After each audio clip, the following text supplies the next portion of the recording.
Brian Johnson, welcome to the podcast. A pleasure to have you here. I want to start big picture, my brother. We have a lot of listeners today that are on their own individual journey to what I call the road to 100, not just living long, but living a healthy, happy life. And most importantly, a life where we are minimizing or even repairing regrets that we have along the way. So starting big picture, what do you feel are the biggest blockers, the impediments that get in the way of people creating a life of meaning?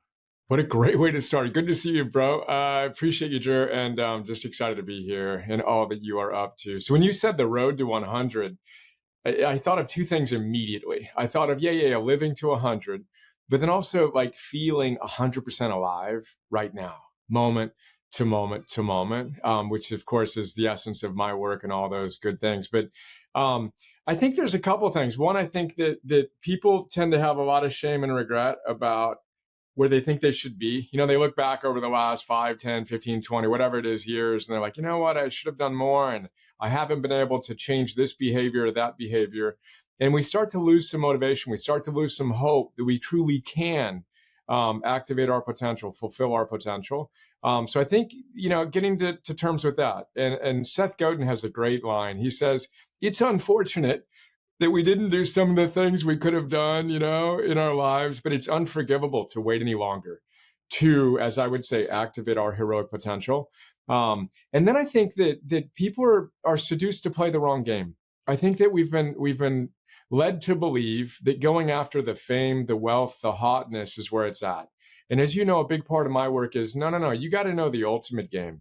You got to focus on the intrinsic factors of being a better person, deepening personal relationships, and making a contribution to your community, independent of Instagram followers, square footage in your house, and all the other things. So that's I could say a lot more, but I'll pause there. That's kind of what arose for me when you asked that question. Yeah. And, a big part of that is separating what matters and what doesn't matter. You have a word on your shirt. Break it down for us. And how does that help us play into this idea of separating the things that are important and the things that are distractions that will ultimately make it more likely that we end up with a life filled with regret?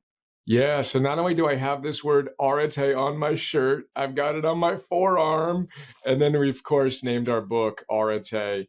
Arete is if you were to ask the ancient Stoics, I got two of my heroes up there, Epictetus and Aurelius. But if you were to ask the ancient Stoics how to live a great life, they'd answer you in a single word. And that word is arete. So we directly translate the word as virtue or excellence, but it means something closer to being your best self, moment to moment to moment. And the way I like to frame it up is if you're capable of being this, and you're actually being this, and there's a gap between who you could have been and who you actually were, it's in that gap in which regret, anxiety, disillusionment, depression exists. On one level, it's more nuanced than that. On another, it's that simple. And when you close the gap and you live with arete, you experience a deep sense of joy and meaning and purpose, moment to moment to moment. And, the Greek and Roman Stoics would say that that's the summum bonum of life. The greatest good is to close the gap and to experience what they called eudaimonia, to have a good soul. We translate that as flourishing, but it's really a joyful, meaningful, purposeful life. And oh, by the way, you feel great right now, and that's how you live to 100, so that you get it both. You get the vitality and the joy and the enthusiasm for life now, and increase the odds of living a longer, more purpose-driven life in the process. I feel like a big part of this journey, as people are stepping down their own hero's journey, is really understanding the problem. And I think that just like a good superhero film, which like half the film is first just understanding the premise, the problem, the sort of setup before we get into the real action that's there, we all have to understand that with our own life. So when you look out in this modern world and you look at the things that are continuously distracting us or having us sacrifice our own virtue, what things come to mind? What is having us run amok where we've lost and forgot to ask ourselves, what is truly the ultimate game? That's a long list of things, but I'll start by framing it up with this isn't, it's exacerbated in our modern era, but this is a 2,500-year-old challenge. So Socrates and again, the Stoics talked about the choice of Hercules, where he was seduced by the virtue of vice, who was dressed up and said that she was the virtue of happiness. And then the Bhagavad Gita is set on a battlefield, representing the metaphorical battle between good and evil within our own consciousness. Every culture across all time has said the same thing. We need to win that inner battle. And it's not a new challenge. It just is, it's just amplified to, frankly, frightening degrees now with everything that is ultra processed from the media we consume, the overwhelming amount of stimuli that we're exposed to, the refined and processed food, which breaks our brains, and it breaks our consciousness when also, again, we're constantly seeing that fame, that wealth, that hotness, and being told, you got to play this game. And oh, by the way, well, let me step back. It should be easy, is what I was going to say. So we're seduced to play the wrong game. Then we're told it should be easy. But one of the things that's most impacted my own life and my own teachings is scientists say that if you're pursuing the extrinsic stuff, the hedonic stuff predominantly, and you don't need to be 100% not doing these things, but if you predominantly focus on the fame, the wealth, the hotness, even if you are successful in pursuit of those things, you will be less psychologically stable. And I quote, less psychologically stable than people focused on the intrinsic stuff we've been talking about. So just getting that, just stepping back an inch from society and remembering Krishnamurti's dictum that it is no measure of health to be well adjusted to a profoundly sick society. 80% of us, or whatever the number is, are suffering invisibly with anxiety, depression, burnout, enervation. We've got to step back, realize that most of us are playing the wrong game, and then think about how we can live more in integrity with the ideas we're talking about now. How does the idea of arete and virtues help us decide now what to give importance to? Once we get the big picture that, okay, we're playing the wrong game. I've been chasing the wrong things. I've been chasing people's approval. I've been chasing, my parents' approval. I've been chasing material possessions. I've been chasing not wanting to be wrong or always wanting to be liked and fit into a particular bucket. I know it's not working for me. I know it's driving anxiety. I want to start shifting in a different direction. And I like the idea of doubling down on things that are my true virtues. Where do I go from there? One of the things, so you step back and you say, look, maybe what I'm doing isn't working quite the way I want, and you're open to the ideas we're talking about. But then I like to teach something called and practice something called targeted thinking. So my ultimate question is, well, what do you want? So when you slow down and unplug and you ask yourself, what do you want in your life? What comes up? And scientists encourage us to do what they call a best selves diary, where you take some time and you write down and imagine yourself in 5 years. Imagine yourself in 5 years and you've worked hard, maybe you've gotten a little lucky. What does your life look like? And that's a hard exercise for most people to do, but it's a really important muscle to build to get more and more clarity on who you at your best looks like. We break it down into what we call your big three: energy, work, and love. But imagine yourself as that best version of yourself. That's your target for the game that you want to play. Then pull it back to today and ask yourself, what do you need to do to bring that future to life? And it's a very simple exercise, but when practiced consistently, you can incrementally create a new life and transform your life. And we can talk about a lot of details behind that, but that's where I like to start is unplugging from all the inputs. And again, just when you think our world can't get any worse, the last 60 days happened and people are overwhelmed and they're overwhelmingly exposing themselves to stimuli that again, I'm not saying put your head in the sand and ignore reality, but we need to create the space to connect to our best self so we can create a better reality for ourselves, for our families, for our communities, for our countries, for our world. And that's one of the exercises I like to use to help people get clarity on that. I just want to make it a little bit personal here before we jump into the book a little bit more and some of the teachings that are there, is that you have implemented this in your own life. I mean, you were very open and honest with your own journey. You grew up in a very sort of tough household situation, not the most supportive father. And even at points in time in your journey, were contemplating, what does actually your future look like, being in the depths of despair. So walk us through just a little bit of the context of your life and this lens of, who you were, but then deep inside, knowing who you had the potential to be. Yeah, I appreciate you going there because it's really, really important to me that I like to be transparent about my own struggles. So, youngest of 5 kids, lower middle class, blue collar family. Father worked in a grocery store, good man, but he struggled with alcohol. His dad struggled with alcohol, ended his own life. So I like to, I can joke now that it looks like I lost the environmental and the genetic lottery on that one. First generation college student, went to UCLA, hated my first job so much I threw up on the way home from work on the 405, side of the freeway. Went to law school thinking that'd be my thing at Berkeley. Knew I didn't want to be there, dropped out. And I'm spinning. I have none of these skills, none of this wisdom. And, I spent a lot of time thinking about how I could end my life. I know the depths of despair. And then for reasons we can discuss, but just kind of grace and whatever, decided to keep on going, created some stuff that gave me some more purpose, etc., and built systematically some scaffolding in my life and just obsessed about ancient wisdom, modern science. How can I help people move from that level of despair to, we've been blessed to work with the most elite performers in the world, but I know what it feels like to suffer. And I think that's it's a really important part of my story and an important part of my work, and what I'm most proud of, frankly. I have a lot of fun working with everybody and the elite people, but there's something ineffably powerful about knowing that I've helped a number of people find purpose again who didn't want to live another day, but I know what that feels like. I know what this feels like. I have a decent sense of the steps I took and some frameworks people could consider embodying in their own idiosyncratic way. But yeah, that's a high level look at kind of my background and what I think I know has really fueled my work.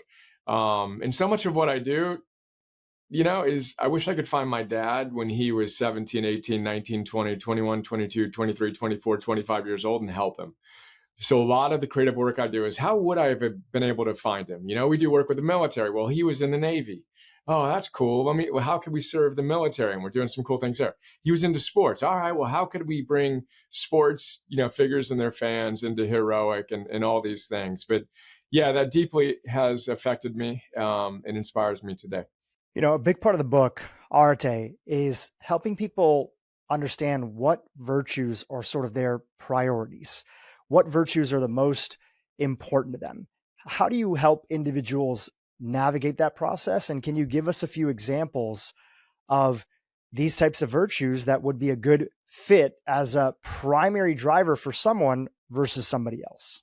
Yeah. So then the reason why I come back to virtue is twofold. It's ancient wisdom and modern science. So again, you can go to any ancient wisdom or faith tradition and you will find the exact same thing. They all say, be your best self in service to something bigger than yourself. And they talk about virtues.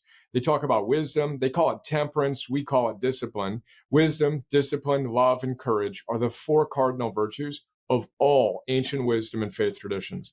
Now, modern scientists, when Martin Seligman and Mihai Csikszentmihalyi and Ed Diener created the positive psychology movement in the year 2000, they started by studying all of the ancient wisdom traditions. And what they found was what I just said, that they all said the same thing. A good life comes down to putting your virtues in action. So the very bedrock of the positive psychology movement is healthy, flourishing people deliberately, mindfully put their virtues in action. Those 4 cardinal virtues are the foundation. And then there are 5 virtues that science says are most highly correlated to flourishing. Tied for second are hope and gratitude. You can't be simultaneously depressed and grateful at the same time. It's not possible. Don't believe me? Try it. Now, it's more nuanced than that again, but grateful people tend to be happier people. And then hope is essential. There's a science to hope we can talk about. But if you don't have hope, if you don't believe your future can be better than your present and a plan to make it so, you're hopeless, literally. That's a one-way step to depression. So gratitude, hope, and then curiosity and love are two other incredibly important virtues.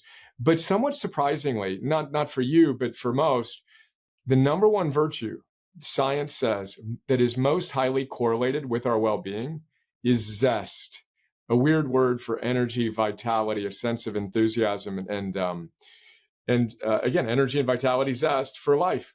So the basic fundamentals that you teach and have helped so many great teachers bring their wisdom out: eating, moving, sleeping, breathing, focusing your mind, getting your energy dialed in is the most powerful thing you can do according to modern science. But those are some of the virtues. And then of course we can talk about tests that you can do to find your own virtues that I talk about in the book. But that's why virtue matters, and some of the virtues that we want to make sure we're deliberately cultivating in our lives if we want to win that ultimate game.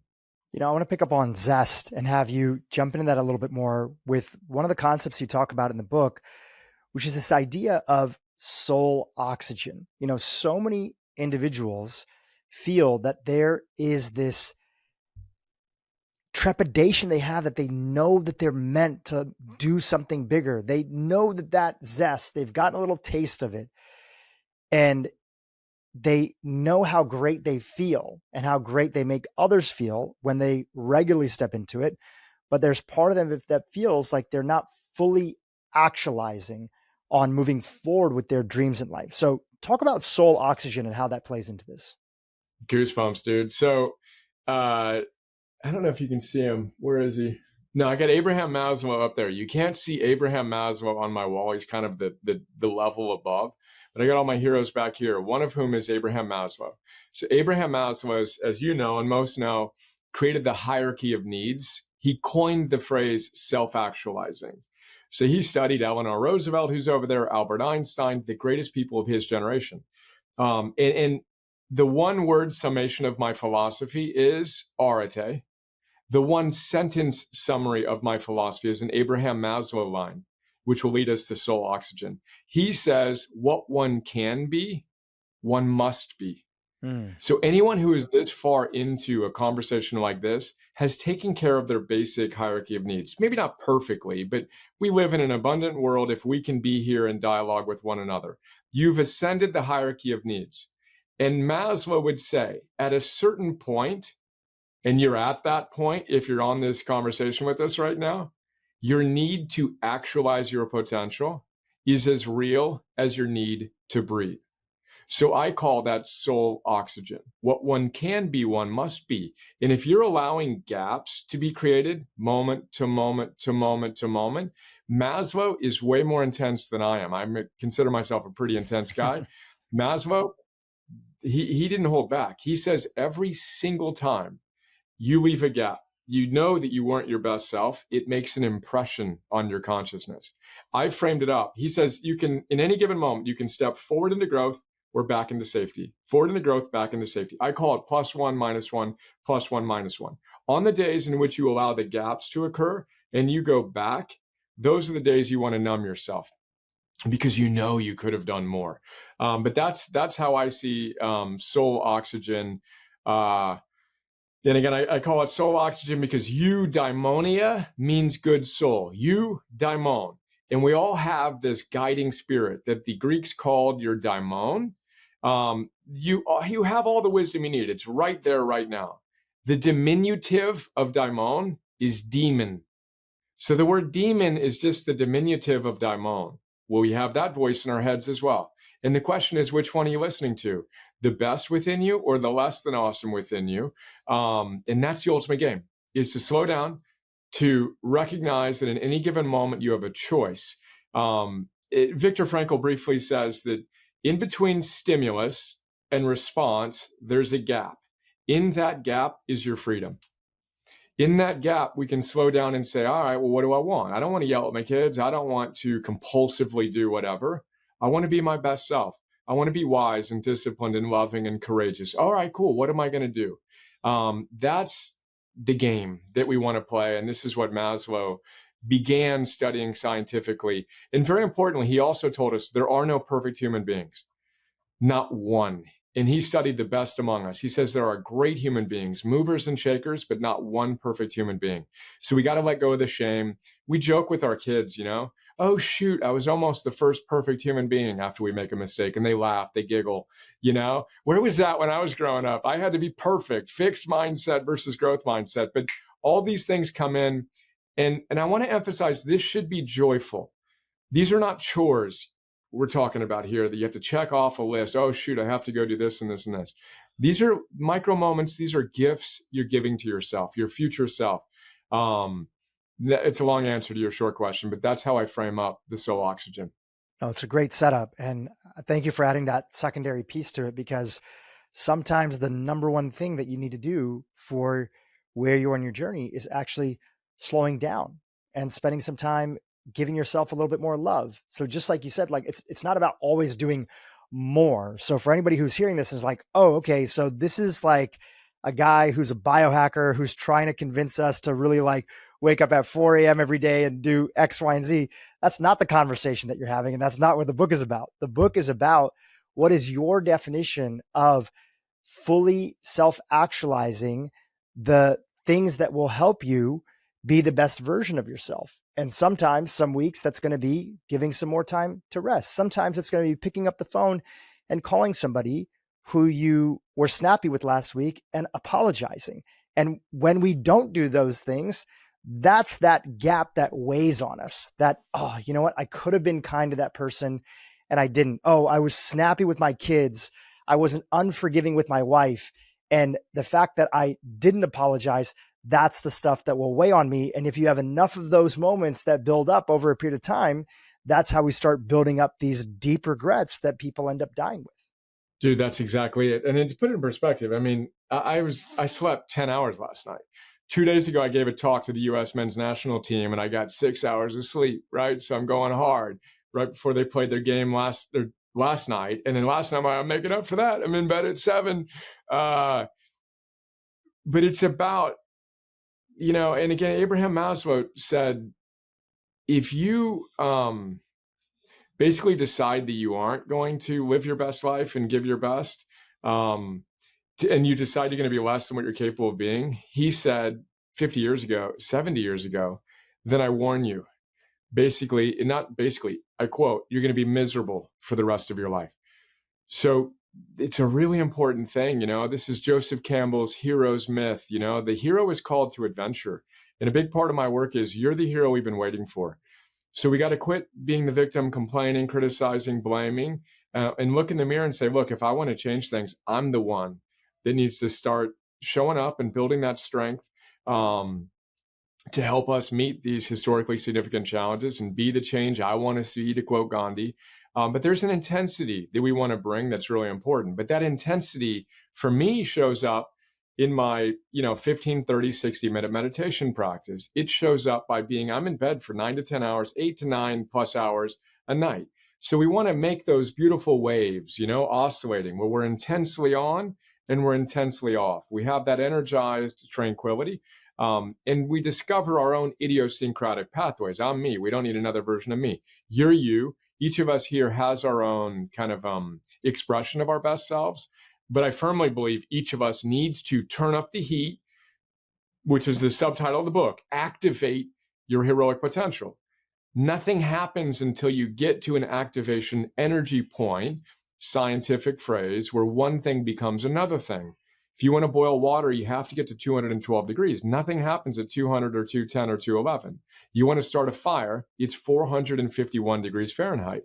And Joseph Campbell quoted Sri Ramakrishna, who said, if you want to be enlightened, you must approach that like a man whose hair is on fire approaches a pond. And in our current world, there's a certain coolness to being overly critical and a bit cynical and even nihilistic. Fine. How's that working for you?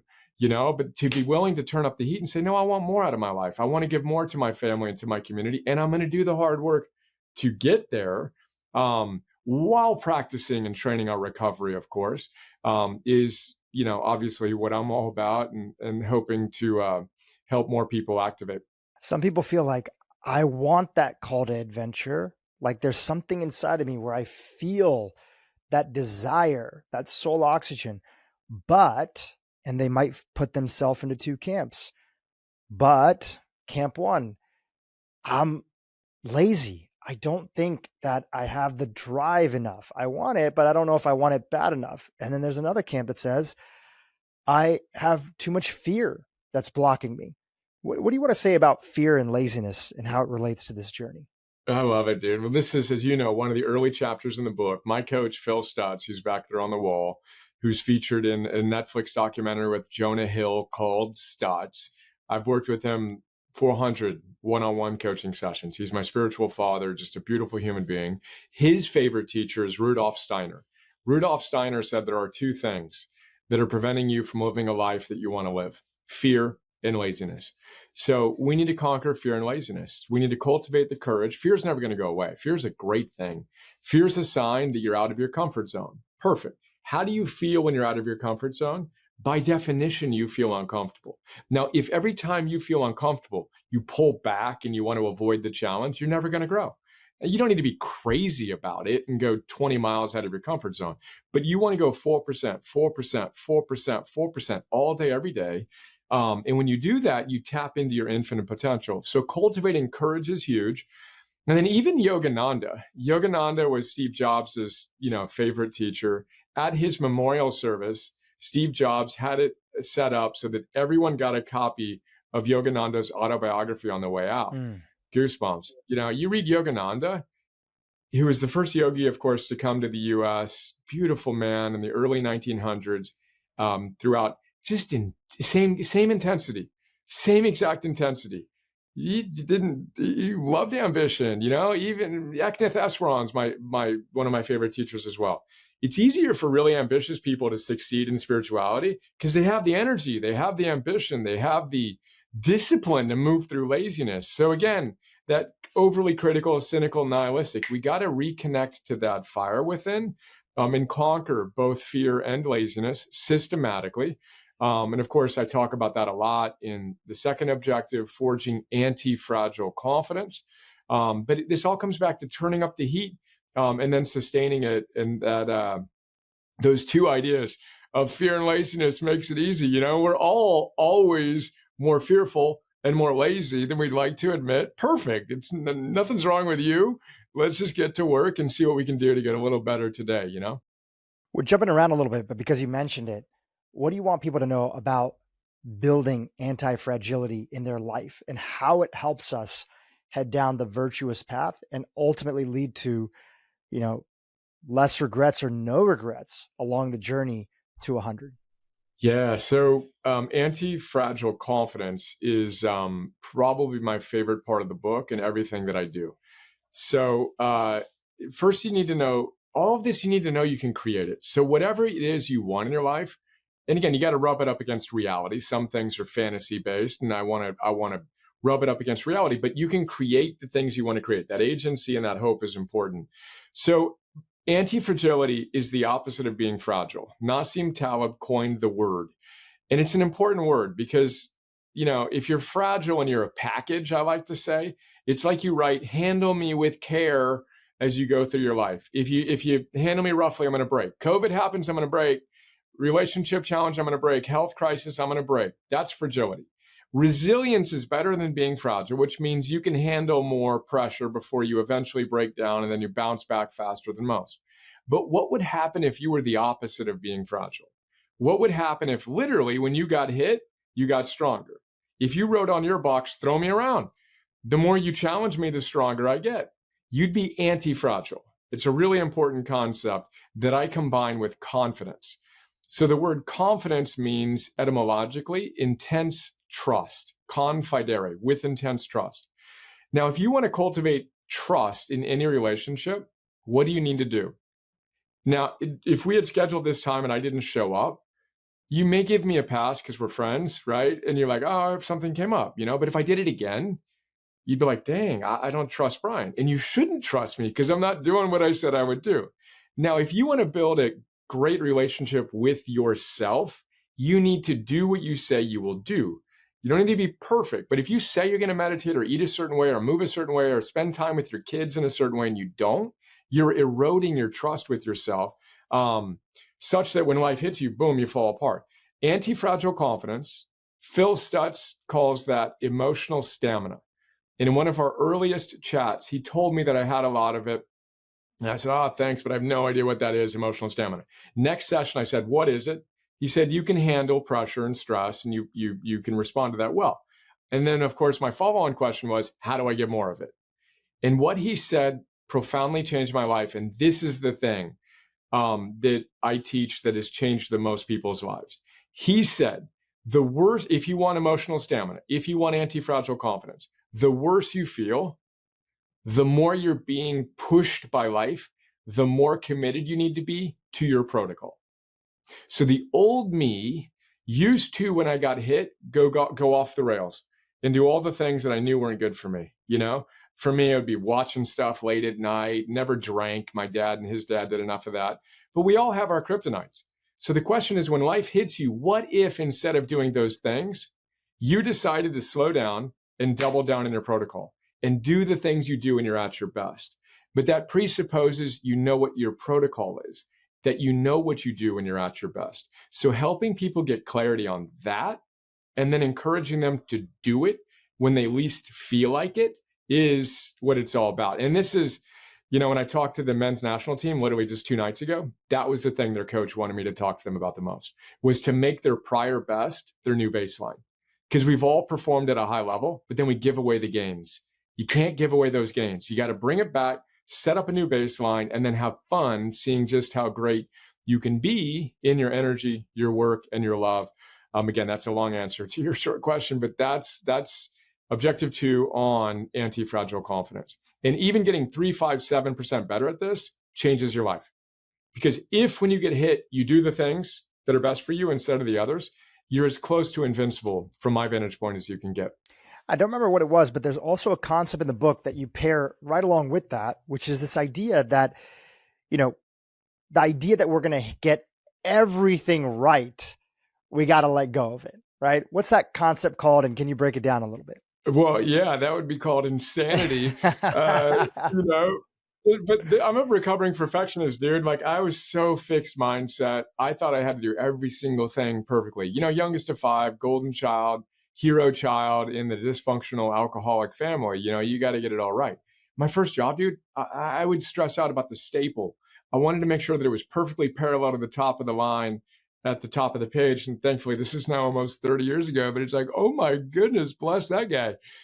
Perfectionism will do it. I mean, we can go right there, but just embracing the imperfection of life. Again, to go to the Gita, you can't create a fire without smoke. Not possible. Like, there's going to be imperfections and defects to everything that we do. And again, to go to Phil Stutz, those are reverse indicators. You know, when you're feeling the pressure, the anxiety, the overwhelm, and you're on a hero's journey, that's not a sign you're doing it wrong. It's a sign you're doing it right. You're supposed to battle dragons. Life is supposed to be challenging when you're striving to give your best to the world. It's like going to the gym, you know? You're not lifting styrofoam weights. You're lifting real weights if you want to get stronger. Those challenges in life that are making you feel ways you don't want to feel are signs that you're pushing yourself. It's a good thing. If you embrace it, you can use it to get stronger. But you got to get your mind right and realize that that's how you get better. We win or we learn. Learning is winning, is what I emphasize in the book, as you know, with my son who's into chess. But operationalizing these ideas is super important. So perfectionism, self-compassion, which we briefly talked about, all these things are really, really essential as a base to give us the confidence to even try, right? I'm not sure if that's where you wanted to go, but that's what arose for me. Oh, that's perfect. You know, big picture, like, how do the folks that are listening today think about designing their personal protocol, right? Once they are convinced that, okay, I want to step into my anti-fragility, I want to double down on the things that I know that are going to keep my mind and my body healthy. In fact, you know, I think we recently highlighted some research on the podcast about how, you know, if you didn't sleep well that night, first of all, when you don't sleep well, you tend to crave carbs, more sugar the next day. But interestingly enough, when we don't sleep well, we're like, I don't want to go to the gym. I don't want to work out. But working out actually is one of the best antidotes.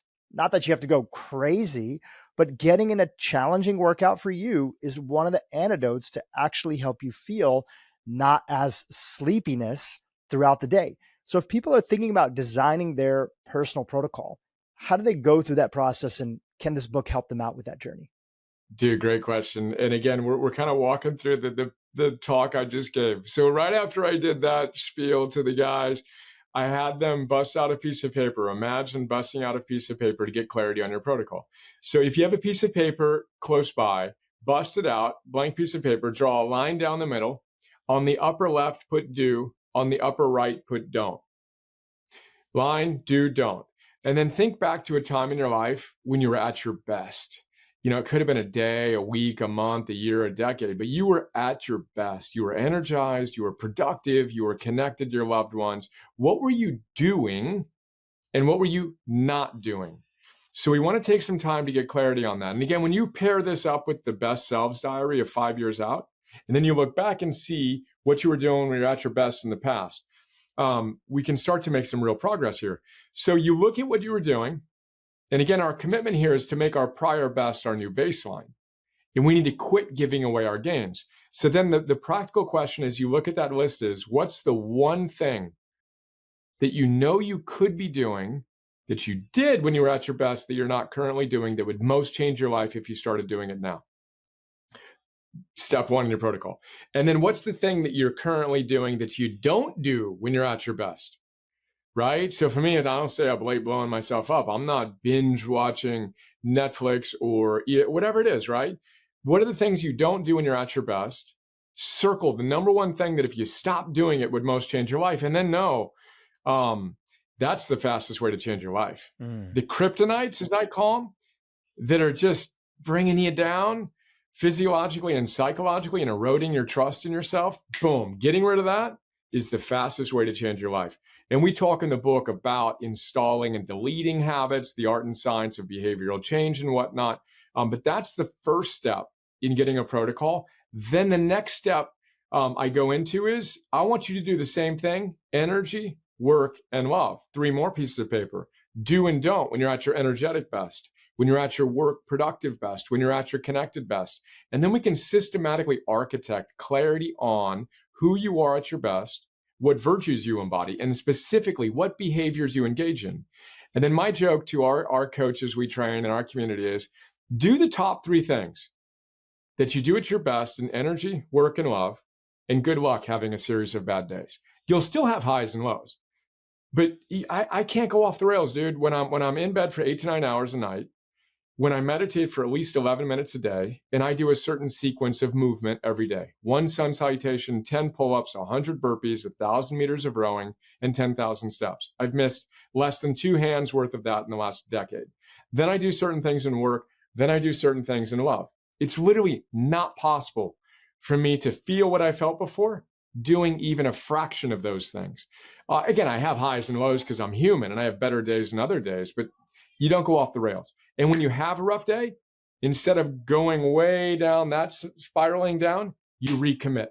You make the next day what I call a rebound day. Again, the worse you feel, the more committed you are to your protocol. Now you know your protocol. 1, 2, 3, I'm going to do this today. It's exciting and it brings joy in and a sense of agency and confidence that you can handle what life throws at you. And again, life becomes a lot more fun, as I said in the book, when you know how to play the game. And you can bring in that joy to the process of becoming your best self in service of something bigger than yourself. It's a beautiful reminder, especially for people who tend to stop because they're hard on themselves and they're using their tough day, tough week, tough month, tough year as evidence that I'm not good enough. And really the reframe that you're bringing in is that no, doesn't matter how tough it's been. If you have that soul oxygen inside, there's part of you that knows you are meant to be more, which means that you have to be more. You are designed and destined to step into it. Then now this tough day or a series of days is evidence that it's time to double down on actually what makes you alive and feel good. It's a completely different outlook in life. Dude, and let's go there real quick, because I think this is a really important distinction. BJ Fogg I really admire him, Stanford behavioral scientist, on whom Charles Duhigg based a lot of his power of habit research, and of course, James Clear with atomic habits. They basically go to this guy, among others, but BJ Fogg. So BJ Fogg wrote a book called Tiny Habits. The number one distinction, among many, but the number one distinction he made for me that I emphasize in the book and our work is most people, when they've struggled, and we all have, you get to a point where you just think something's inherently wrong with you, that you have a character flaw because you haven't been able to do this, this, and this that you know you should be doing. You basically give up because you think it's a character flaw. Something's wrong with you. BJ Fogg says, yeah, but maybe it's not a character flaw. Maybe it's a design flaw. Maybe you weren't taught how to install and delete habits. And it's a really profound distinction. The way that I playfully frame it up in the book is I went to go play laser tag with my son after a chess tournament, right? And we're showing up at the laser tag place, and the guy says, "Oh, sorry, you missed the session. You can't play." And the next one was so late we wouldn't be able to go, right? And I said, "Hey man, can you sneak us in?" They hadn't quite gone in. And he said, "Yeah, but you're going to miss the training for it." And my son had gone the prior week, and I'm sitting there thinking, dude, it's laser tag. Like, how hard is laser tag? I don't need to be trained on how to play laser tag. I'm like, dude, we're good. Let's go if you can get us in. So he gets me in, and my son, we go in, literally, all right, cool, let's go. The training had just ended. Put on the little laser tag vest thing, get the little laser tag thing, and I go out and play. And I absolutely suck. And my wife, the week before, had gone with our kids, and she was so bad, she got a minus 99 score. And we laughed at her and with her, right? It was awesome. The guys said they'd never seen a score that bad. Anyway, I'm sitting there 10 minutes into this game. I'm at minus 100, worse than my wife. And I'm literally, my psychology is mental toughness is gone. I'm like, I'm an idiot. This sucks. I should just stop playing. I am so bad at this. I was just terrible, miserable. Anyway, and I was trying to shoot, and I was like, I couldn't shoot. And then I somehow realized that in order to shoot this laser, I had to hold down a button at the top. And I did that, and it fired. And then I realized, oh, that's how you play this game. Then I went out, and I'm channeling my inner seal, as I playfully say in the book, and I have a great time. And I wound up finishing and having a great time. But the moral of the story is laser tag is a lot more fun when you know how to play the game. Life is a lot more fun when you know how to play the game. So when we step back and we see that it's not that something's wrong with us, it's that we haven't been taught properly how to play the game. And this is what I've dedicated my life to, and what we've gotten feedback on with my work, and what we hope to see in the book is, here are some ideas, 451 of them. It's a big book. We got 451 little micro ideas on how to help you play the game of life. But it's really important we get out of the shame, that we get out of the story that something's wrong with us, and realize maybe we just haven't been taught the right little distinctions. And that when you figure out how to shoot the metaphorical laser tag thing, everything changes. And that's what I've experienced in my life, from the depths of my despair to where I'm at. And again, it brings joy to it. And these aren't chores, these are gifts. We don't shame ourselves. We play the game as well as we can.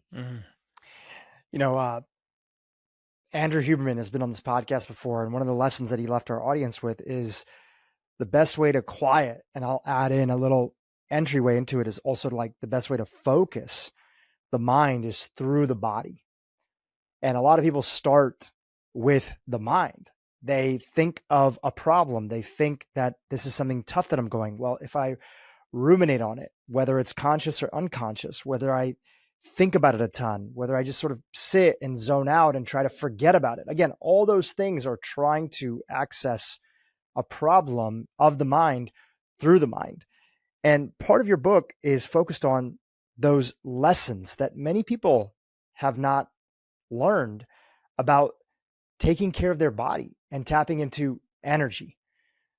Let's talk about some of those things. What are some of the foundational pieces that if we want zest, which you said is the number one attribute that is associated with a long and well-lived life, if we want to create more zest in our lives, how do we take care of our body to allow that?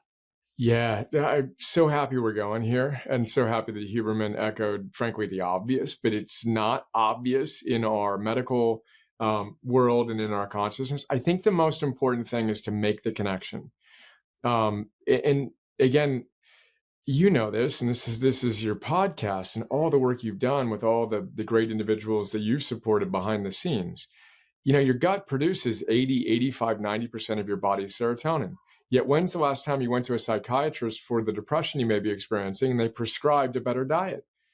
It's shockingly not part of our cultural norm. But your physiology drives more of your psychology than you may be aware of. And just getting that fact is really important. Then we go to, all right, let's say I buy that. And again, why I emphasize it is I know what it feels like. I mean, to feel the depths of despair. And I used to order, buy one pizza, get one free. Oh, perfect. I'll have one for dinner and I'll have the next one for breakfast and lunch. All right, cool. I would go to bed, at the latest hours. I rarely moved, eating, moving, sleeping. None of these things were taken care of. And I felt that. Now that's the scaffolding. And you couldn't pay me to not do the things I do. And oh, by the way, if I did what I did 25 years ago, I'd feel the way I felt 25 years ago. My goosebumps, like frightening certainty on that is profound. So again, we got to make the connection that these things matter. They're driving our psychology. And then get excited because it's a lot easier to control what you put into your mouth when you go to bed, how long you stay in bed, and how you move your body than it is to figure out your ultimate purpose in life and all these other things. And I can assure you, you will not figure those things out on 6 hours of sleep a night. Eating refined processed foods and rarely moving your body, it's not going to happen. So eating, I lean on a lot of what you are so again, you've helped amplify the wisdom of the guys that I go to, whether it's Mark Hyman or whoever, right? Rule number one, stop drinking your sugar, eating wise, is number one in our food rules. And two, obviously eliminate refined foods, all the garbage, etc. We can talk about that forever. But then the movement, as you said, you get a little bit of metaphorical Ritalin and Prozac, and you literally release hope molecules. That's what the scientists call the runner's high you feel when you train. Hope molecules. You want more hope? Cool, work out. And then sleep's my thing. It's my kryptonite and it's my superpower when I live in accordance with my philosophy. Jim Rome and I had a chat on his podcast yesterday, and he said, hey, can people change their life overnight? And he was kind of framing it up as of course they can't. And I said, well, of course they can't, yet they can. And the way I tell them to is get 1 more hour of sleep tonight. If you're not getting the recommended, I get tears in my eyes saying that, dude. If you're not getting the recommended 7 to 8 hours of night of sleep, first of all, you are not, the odds of you being the human being who has a genetic mutation that allows you to get by on less than 7 hours of sleep a night, Matthew Walker in his great book, Why We Sleep, says, are about the same as the odds of you being struck by lightning in your lifetime, 1 in 11,000. So you need 7 hours of sleep. Sorry to break the news. Now, good news is if you're not getting that and you give yourself 1 more hour of sleep, you can literally change your life overnight. Countless people have come to me and said, geez, I ignored you when you said that to me the first 50 times. And then I started paying attention to it. And oh yeah, I shut down. I turned off the electronics. I did all the obvious things I know I could be doing. And boom, I got an extra hour of sleep 2-3 nights in a row. And then I'm a different person. So again, I'm saying a lot, but eating, moving, sleeping are the 3 things we focus on the most. You get your physiology right. It drives your psychology. And oh, by the way, not only do you feel better physiologically, you feel better. You're building confidence. You're winning twice. You're doing the things that are best for you. So you're getting the physiological benefits of that. And you're doing the things that are best for you. So you're closing the gap and getting the psychological confidence building side of things. And those 2 things go together. Versus the opposite happens when you don't do those things. And again, life gets a lot more fun. It gets a lot more exciting. The joy, the enthusiasm comes back at the most fundamental mitochondrial, energetic and psychological level. Love that. Brian, hold up the book if you could for a second. And just like, I want people to understand, like we're talking about which. Dude, where's your copy? What do we got here? My copy's here somewhere. My assistant's not here right now. I want to see Arete in Dhru's hands. That's going to be a good looking book in your hands. Let's go. This is 1,000+ pages of a book. As you mentioned, 400+ lessons that are inside of there.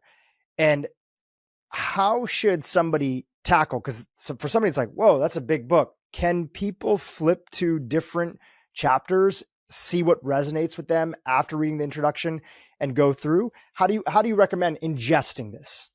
I just literally opened up to a chapter on circadians and ultradians, in which I talk about the rhythms of life, which would be another huge, that's the fourth food rule in our 4 food rules for our coach certification program with Heroic, is don't eat. You have at least a 13-hour fasting window, and all the data on the science of cancer and all these things. But anyway, there are 451 micro chapters. Each chapter is a page, 2 or 3 long. I reference over 200 of my favorite teachers, ancient wisdom, modern science, practical tools. And the idea was, and I had a normal book, in quotes, written, normal 250, 300 page book. I was basically done with that. And I realized, no. That's not my style. It's not my book. So there are 451 ideas in here because it takes 451 degrees Fahrenheit to ignite a fire. But each one of the ideas is a 2-3 minute read. So you can pick it up and open up anywhere, and you're either starting or ending a chapter, wherever you pick it up. Now there's literally, and this is actually really cool, your future self in an fMRI is one of my favorite ideas, which I'd love to talk about. But that you can open up anywhere, or you can go from page 1 on, because they're organized around the 7 objectives that we've been kind of talking about that have been scientifically proven to work. But that's the basic idea with the book. And I'll tell you what, I've been blessed to receive some endorsements that make me blush. But the number one endorsement, now it's coming a lot. Kids are picking it up. 11-year-olds, 12-year-olds, 13-year-olds, 14-year-olds, tears in my eyes, and they're picking it up and they're getting into it.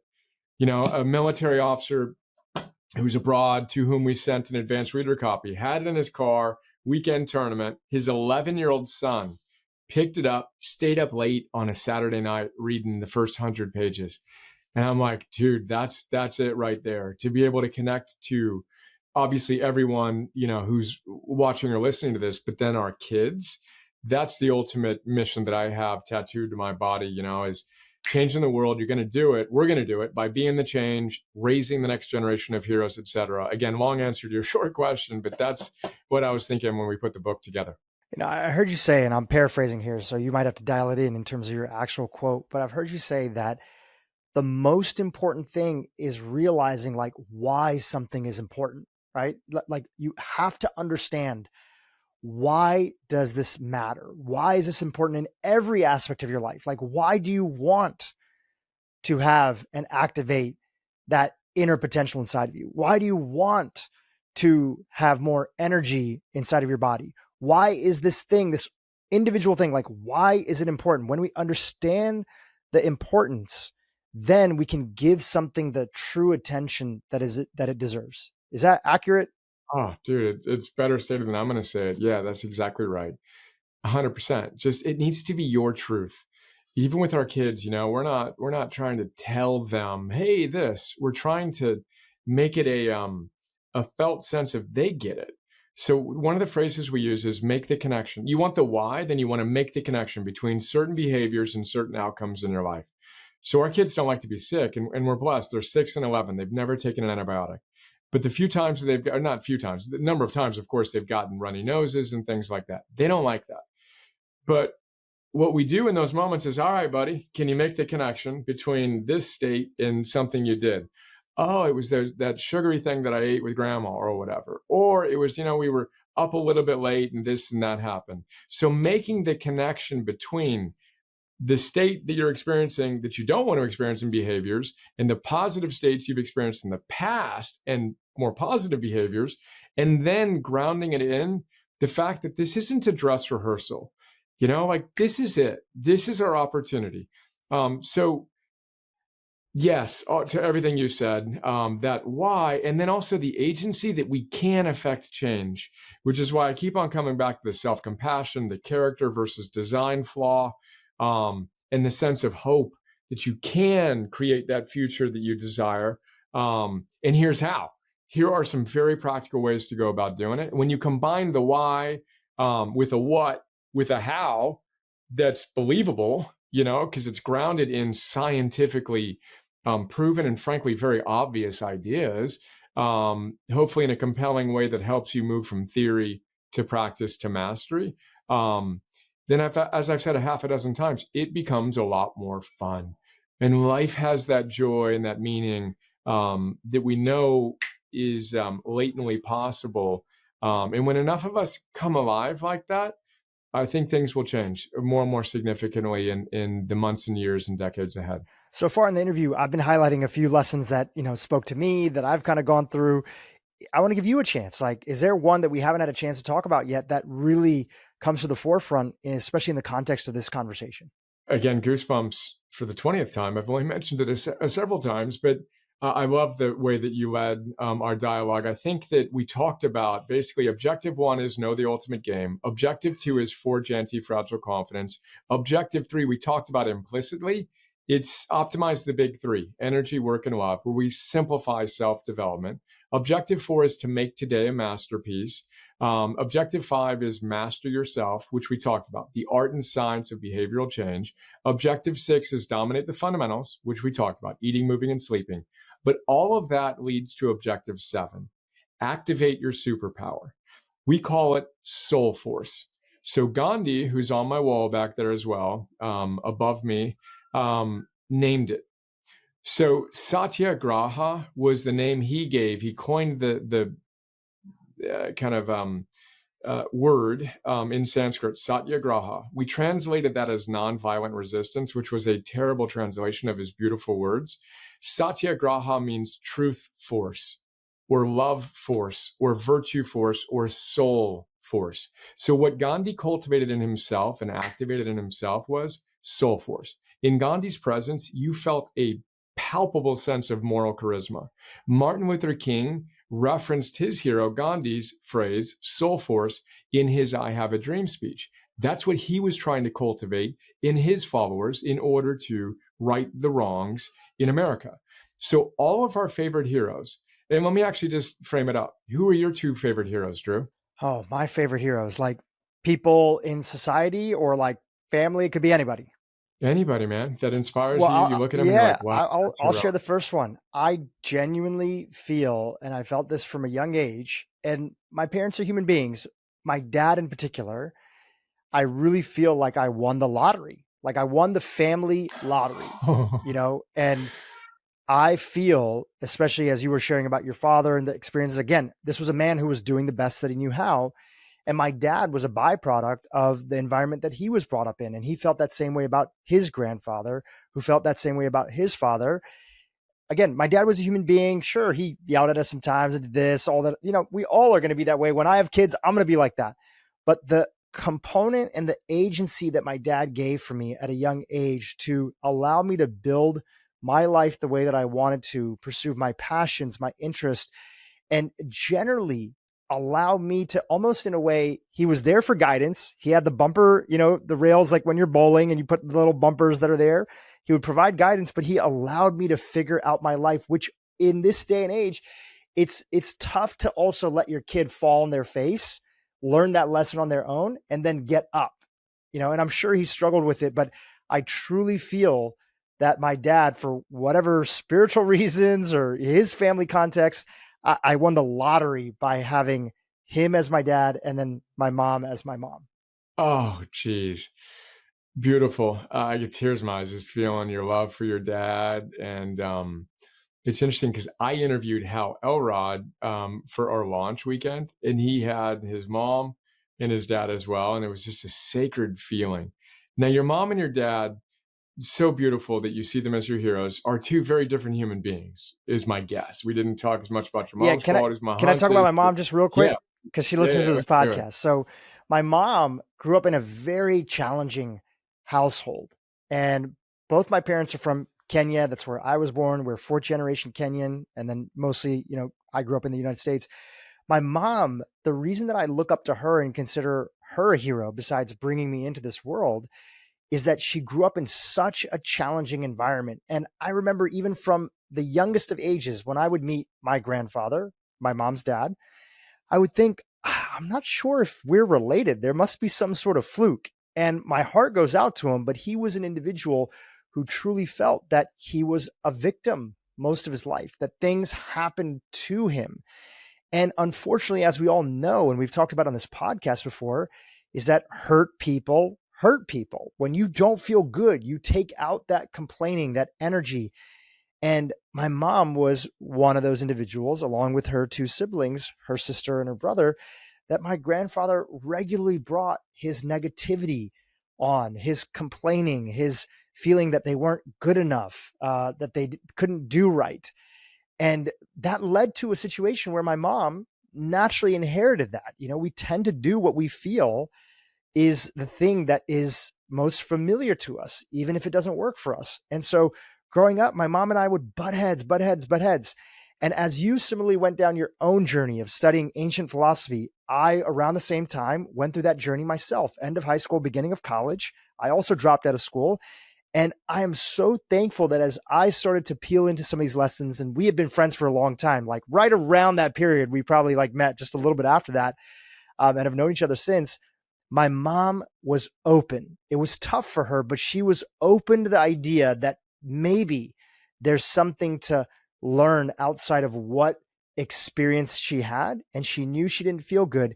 And it was the toughest thing for her. I saw her bring that intensity every single day. I was very lucky. I went to college nearby where my parents left. So I'd spend time with her every single day, and we would have conversations and debates and other stuff. And I literally saw my mom transform in my eyes from somebody who complained quite often, was negative quite often, to now people meet her and they're like, this is somebody that is literally one of the happiest people and the most encouraging women that we know. And so she didn't start that way, but I think of her as even just as much, even more of a hero than my dad, because she put in that work at a later stage in life where it's difficult to combat all that inertia that we were brought up in. So that's my mom. Oh my goodness. Love you, Mom. Thanks for bringing Dhru into the world. And you're just a good man, dude. Just to listen to you and your affection for your mom and your dad. And then Adam Grant's new book, Hidden Potential. The big distinction from that book is it isn't how far you go in life, it's how far you went from where you started. That's kind of the big idea that he talks about in the book. So you may never become the one that everyone looks at as, oh my goodness, just a world-renowned whatever, right? But those who have gone the furthest from where they started are, as you described it, Goosebumps, kind of the most heroic. You know what I mean? Like that was the biggest challenge. So what a blessing. And to bring it back to the soul force, your mom has activated hers at even higher levels than ever. Your dad has embodied that. In their presence, you feel something. And this is what my life's work is about, is helping people activate their own idiosyncratic, heroic potential and have that moral charisma, is what the ancient Chinese philosophers called it. Their whole idea of wu wei, that almost all of us have heard of at this stage, that we think of as effortless action, wu wei, but it means something closer to effortless right action, or effortless virtuous action, or effortlessly being your best self. When you are that, there's a neuroscience to it. People feel drawn to people who are living in integrity with their values. There's literally like a neurological magnetism to those people. And this is what the ancient Chinese philosophers cultivated in their leaders so they could lead well. They called it, the word in ancient Chinese was da, D-E, but it means moral charisma. So this sense of moral charisma is the thing that I'm most committed to activating within myself, within people in our community, people listening to this, because that's how we change the world. That's how we live with the wisdom, the discipline, the love, and the courage that will allow us to be the change Gandhi encouraged us to be. And then our very presence is what's inspiring and empowering others. You know, it's not what we're saying, it's who we are. So that's, again, now a long answer to your question. That would be the one thing that I feel like, and there's so much we could talk about, of course, but the most salient thing that we had yet to talk about is that ultimate activation of your own idiosyncratic superpower that we call soul force. And I appreciate you framing that up. Beautiful. Ryan, this has been fantastic. I so appreciate you coming on the podcast and outlining not just the book, but the timeless. That was the one thing that really hit for me is that, sure, we're dealing with new versions, but these are all the same struggles that people in the past have dealt with. And what I hope that does for people, we know the research on this, but when people feel overwhelmed in life, when they feel like things are not working out, they tend to retreat and they don't ask for help. They don't tend to lean on other people. And a lot of that narrative becomes focused on, well, this is happening to me and I'm alone in this journey, that there's nobody that can relate to it. So if that's you who's listening today, I hope that you can appreciate the fact that you're not alone. This is something that not only are billions of people dealing with today themselves, but billions of people have dealt with in the past throughout the history of humanity. And the beautiful part about that is that there are time-tested ideas, principles, concepts that can help us lead our way out of the darkness into the light. And Brian, that's what I feel like you're doing with your book. So I just want to acknowledge you and appreciate you for number one, writing it. It's truly a masterpiece that's out there. And then more importantly, doing the work to promote it, to get it out there in the world. Give us a little bit of a landscape of your world, right? We didn't go too much into your story and what you're building in the company, but in addition to, the book, and if there's anything fun that you're doing right now where people can sign up, please tell people how to do that. And then also give us a sense of the company that you're building that plays right into the concepts of the book. Brilliant, dude. All right. So then, I showed off this tattoo. We got Arete on this arm. And then on this arm, I've got heroic. So that's my life. The book is called Arete. We talked a lot about that. But my day job is I'm the founder, philosopher, and CEO of Heroic Public Benefit Corporation. And it's funny, Dhru, because we met, when you had Some Like It Raw, I think is what you called your we like it raw. platform. We like it raw. We like it raw. Yeah. Dude, that was so good. Well, just so for everybody who's listening is like, what the hell is that? I started off my journey in the world of health in the plant-based community. And that was when the raw food movement was really big. I was also into Wu-Tang Clan. And I was like, you know what? Let's create a website. So We Like It Raw became the name. It was so good. But it was a cool community where people came together and they connected. And you and I, we've tested everything. That's the only way you get good. Let's put on the lab coat, go experiment, test relentlessly. But my background is I've built and sold to social platforms before Facebook. And now I felt inspired to share that because you were talking about you're not alone. And it's really, really important that we know that. And that we know that, listening to a podcast like this or reading a book like mine and all the others, that's a great, important way to change your life. But the fastest way to change your life, science says, isn't that. It's to join a community of people with high standards. And in a world like ours, you're pulled to the center of gravity of a current consciousness. Ken Wilber talks about this. So in a world like ours, people like us are pulled down. Now, that's important to have a center of gravity because some people are pulled up. But in a world like this, where we're trying to move past some of the limitations of our culture, it's tough. So if you can join a community of people whose center of gravity is higher, you instantly become a better person. Again, whether that's joining the USA, men's national soccer team. Well, I'll tell you what, your standards are high on that. The Navy SEALs, boom, they're high. So what we're ultimately trying to do with Heroic is build a social training platform with guides to help people live their most heroic lives. So again, my background, as you know, entrepreneurially, is I've built and sold to social platforms before Facebook. Heroic is a social platform. We made history. First company to ever raise $5 million from our community via the new regulations from the SEC.